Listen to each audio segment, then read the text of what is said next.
महाराष्ट्र में BMC election से पहले शिवसेना यूबीटी में घमासान। पतन की कगार पर पहुंची उद्धव की शिवसेना। क्यों कांग्रेस के पतन से तुलना कर अपने ही साथी ने की शिवसेना की आलोचना। नमस्कार, स्वागत है आपका। कुनाल टाइम्स देख रहे हैं आप और मैं हूं आपके साथ लता। महाराष्ट्र में संजय राउत के बयानों का असर क्या होने लगा है? क्या केंद्रीय मंत्रिमंडल में शामिल होने के लिए अजीत पवार को जिम्मेदारी वाकई में दी गई है? क्या ये दाव अब पूरा होने की कगार पर है? क्योंकि अब शिवसेना के अंदर खेमे के नेताओं की ओर से ही स्वर बुलंद होने लगे हैं। दरअसल विधायक भास्कर जाधव ने रत्नागिरी ने जिले में चिपळूण और आसपास के क्षेत्रों के पदाधिकारियों के साथ बैठक की थी और उन्होंने बयान देते हुए कहा कि दुख होता है, लेकिन हमारी पार्टी की हालत कांग्रेस जैसी हो गई है। तो जिस तरीके से महाराष्ट्र में अब जो माहौल दिखाई पड़ रहा है और खास तौर पर जो बयान अब खुद शिवसेना के नेता देते हुए दिखाई पड़ रहे हैं, दरअसल ये कई तमाम तरह के सवाल खड़े करता है। क्योंकि जो विधायक भास्कर जाधव ने बयान दिया है, दरअसल ऐसे समय में दिया है जब महाराष्ट्र में पहले से ही तमाम जो है उठापटक चल रही है। अब नेता खुले मंचों से पार्टी की कामों की आलोचना जो है खुलकर करने लगे हैं।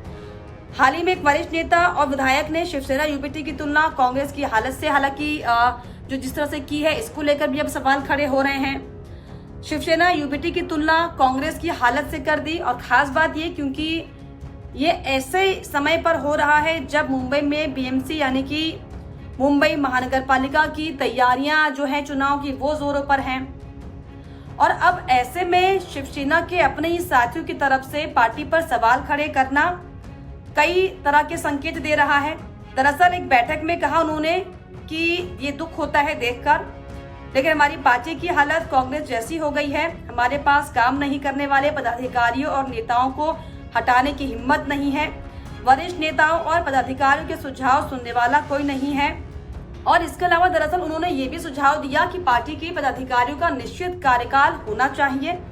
खास बात यह है कि उस दौरान बैठक में पूर्व सांसद विनायक राउत और उद्धव ठाकरे के करीबी संजय कदम भी बैठक में शामिल थे।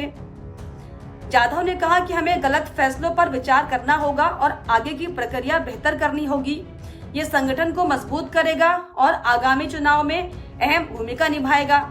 यही नहीं, उन्होंने दरअसल बीजेपी की भी जमकर तारीफ करी। उन्होंने कहा कि भाजपा आज हिंदुत्व सिखा रही है, लेकिन बाला साहब ठाकरे थे जो ताकतवर कांग्रेस के खिलाफ खड़े हुए थे। उन्होंने ये भी कहा पार्टी के कार्यकर्ता संगठन के लिए मेहनत करना चाहते हैं, लेकिन दुर्भाग्य से नेता उन लोगों का पक्ष ले लेते हैं जो पैसा देते हैं। पार्टी कार्यकर्ता तभी मेहनत कर सकेंगे जब नेता ईमानदार होंगे। शिवसेना आग है और कभी कभी हमें जलते कोयले पर भी चलना पड़ता है। दरअसल ये बयान दिया है खुद उद्धव ठाकरे के सहयोगी नेताओं ने, जो दरअसल ये कहते दिखाई पड़ रहे हैं कि पार्टी जो है कि जो हालत है वो अब कांग्रेस पार्टी की तरह हो गई है। हालांकि इसको लेकर संजय राउत ने पलटवार भी दिया, कहा कि जाधव ने जो भी कहा उस पर विचार किया जाएगा।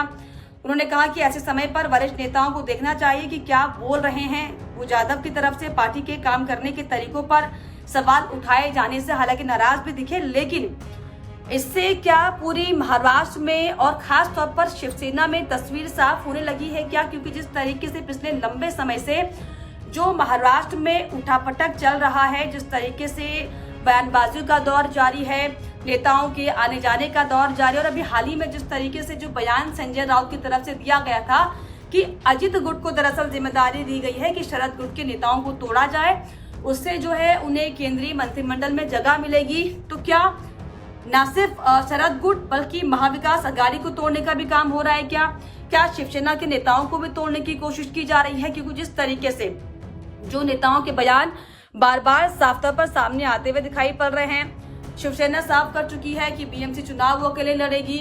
इंडिया अलायंस का गठन सिर्फ लोकसभा के लिए हुआ, ये शरद पवार हाल ही में कह चुके थे।